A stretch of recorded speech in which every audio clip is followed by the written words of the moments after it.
নারায়ণগঞ্জে city corporation অধীনস্থ মাঝদাইর পৌর মহাশ্মশানের ডোম হিসেবে সর্বজন পরিচিত।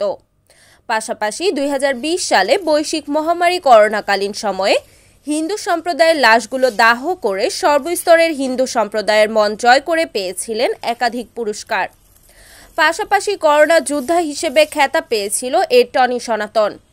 কিছু কুচক্রী মহল চক্রান্তের শিকার হয়ে পৌর শ্মশান থেকে সপরিবারে বের করে দেওয়ার পর বর্তমানে স্ত্রী, ২ মেয়ে এবং ১ ছেলেকে নিয়ে অনেকটাই অসহায়ের মতো দিনানিপাত করছেন। করোনাকালীন সময়ে আতঙ্কিত মানুষজন যখন বারের কেউর মৃত্যুর পর তাদের লাশটিকে শেষবারের মতো দেখতে কাছে আসেনি, ঠিক সেই সময় পৌর শ্মশানের কোনো ডোম যখন লাশ দাহ করতে প্রাণ ভয়ে এগিয়ে আসেনি, ঠিক সেই সময় পরিবারের সকল সদস্যর কথা চিন্তা না করে নিজের জীবনের ঝুঁকি নিয়ে আসা মৃতদেহগুলো অত্যন্ত গুরুত্ব সহকারে সৎকার করেছেন টনি ডোম।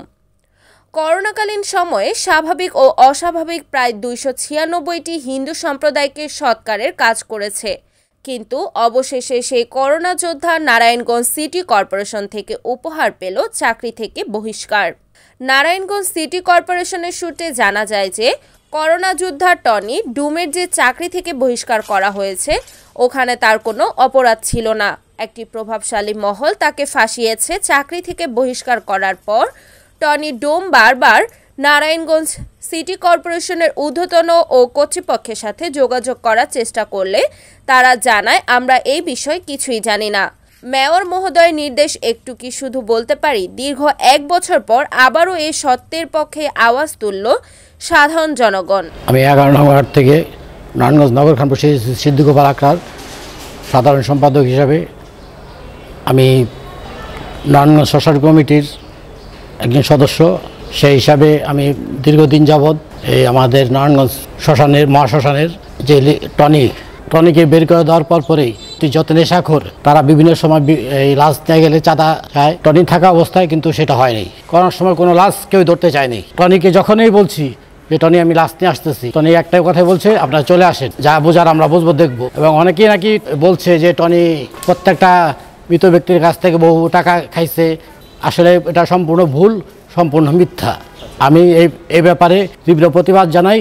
সারা নারায়ণগঞ্জবাসীর পক্ষ থেকে ১১ নম্বর ওয়ার্ড পক্ষ থেকে আমরা সম্মিলিতভাবে সবাই টনির জন্য এক প্রাণে খাটবো। টনিকে যেমন আবার পুনরায় ওই স্থানে বহাল করা হোক। সিটি কর্পোরেশনের কয়েকটি ওয়ার্ড থেকে হিন্দু সম্প্রদায়ের লোকেরা বলছে যে টনি ডোম ছিল গরিবের বন্ধু।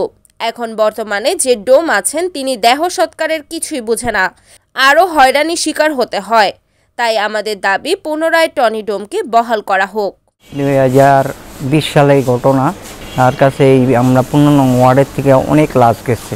লাশ যাওয়ার পর আর কেউ পাইনি, আমার টনির বাইরেই পাইছি সামনে। টনি ভাই আমাদের অনেক কিছু করছে, স্নান করার থেকে সেই সব একলাই দাহ করছে, সব কিছু টনি ভাই করছে। তার কাছে আমরা খুব কৃতজ্ঞ যে সে আমাদের এই কাজটা করছে। না না না, আর্থিক কোনো লেনদেন না, গরিব মানুষকে টনি ভাই আরও বেশি নিজের টাকার দিয়ে সাহায্য করছে। আরও আমরা ছোটোর থেকেই দেখতেছি টনি ভাই অনেক সিনিয়র। এই লাশ টাস পড়ার ব্যাপারে টনি ভাই অনেক সিনিয়র।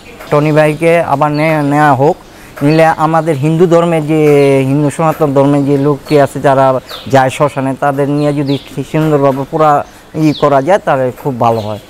এটা সবাই পারে না এই কাজটা করতে। আমাদের নারায়ণগঞ্জ যে এই গরিব মহলাটি আছে, নিতাইগঞ্জ, দাসপাড়া, তামুকপট্টি, এই গরিব মহলাটি করোনার 2 বছর আমাদের অনেক সহযোগিতা করছে। তারা নিজে গিয়ে নিয়ে আইছে করোনার লাশটি, তারা মনে করে নাই, তারা অনেক সহযোগিতা করছে করোনার 2 বছর। এইসব লোকটি আমাদের দরকার। নারায়ণগঞ্জ শ্মশানবাসীর কমিটিতে আমরা এই লোকটিরে আমরা চাই। যারা মিথ্যা অপবাদ দিয়ে বাইর করে দিছে তাদের আমরা শাস্তি চাই, বিচার চাই। তাদের ভালো মানুষটিরে কেন বাইর করে দিল? আমরা তো তারা খারাপ দেখি নাই। আমাদের দাবি থাকবে, আমাদের আগের যেই লোকটি ছিল টনির ভাই ওরা আসছিল, তাদের আগের লোকটিরে আনার দরকার আছে। ওরা অনেক ভালো লোক। আমাদের অনেক সিটি কর্পোরেশনে যারা দায়িত্বে তাদেরকে অনুরোধ, তাদের আমাদের আগের মানুষ আনুক। রিপোর্ট সাগর খান, NAN TV, নারায়ণগঞ্জ।